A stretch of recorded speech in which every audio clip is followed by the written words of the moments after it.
సమరసింహారెడ్డి సినిమాకు కథ అందించిన విజయేంద్ర ప్రసాద్ తాను సెంతూర పూవే అనే తమిళ సినిమా నుంచి సమరసింహారెడ్డి కథను తయారు చేశానని ఓ ఇంటర్వ్యూలో చెప్పారు. సెంతూర పూవే మూవీని తెలుగులో సింధూర పువ్వుగా వచ్చి ఇక్కడ కూడా హిట్ అయ్యింది. ఈ సినిమా వచ్చిన 10 సంవత్సరాలు తరువాత సమరసింహారెడ్డి మూవీ వచ్చింది.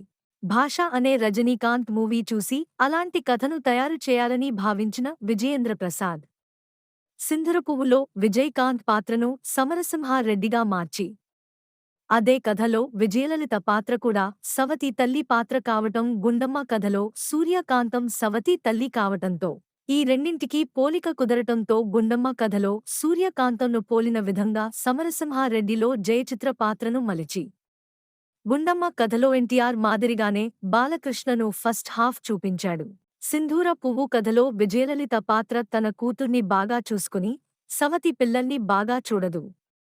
అది నచ్చని ఆవిడ సవతి కొడుకు తన చెల్లెల్ని వదిలేసి పారిపోయి కథానాయకుడు విజయకాంత్ దగ్గరకు డ్రైవర్గా చేరతాడు.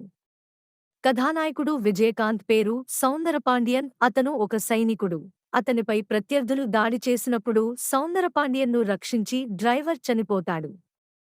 అతని వెనుక ఉన్న కథను తెలుసుకున్న కథానాయకుడు అతని కుటుంబంలోకి అతని పేరుమీదే వెళ్లి వాళ్ళని కష్టాల నుంచి బయటపడేస్తాడు.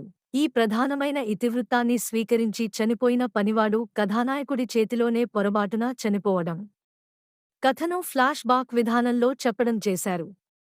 ఈ మూవీ మొదట హిందూ ముస్లిం కథగా భాషా మాదిరిగా తీద్దామనుకున్నారు. కానీ విజయేంద్ర ప్రసాద్ అసిస్టెంట్ రత్నం దాన్ని రాయలసీమ ఫ్యాక్షన్ కథగా మార్చి తీద్దామని చెప్పటంతో రాయలసీమకు మార్చారు. ఈ కథకు సమరసింహారెడ్డి అనే పేరు పరుచూరి గోపాల కృష్ణ పెట్టటంతో సమరసింహగా ఉన్న కథానాయకుడు పేరు సమరసింహారెడ్డిగా మార్చారు. ఈ మూవీలో ప్రముఖ మలయాళం నటుడు స్వర్గీయ తిలకన్ గారు బాలకృష్ణ తండ్రిగా నటించారు.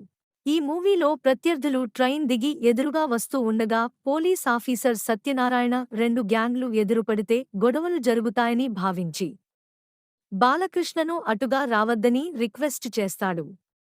ఈ సీన్ నిజ జీవితంలో విజయవాడలో వంగవీటి మోహన రంగారావు, దేవినేని నెహ్రుల విషయంలో జరిగింది. దాన్నే ఈ మూవీలో వాడుకున్నారు. సింధూర పువ్వులో మెయిన్ హీరో విజయకాంత్ పాత్ర చివరిలో చనిపోతాడు. అదే సమరసింహారెడ్డిలో హీరో బాలకృష్ణ చనిపోడు. కథ సుఖాంతం అవుతుంది.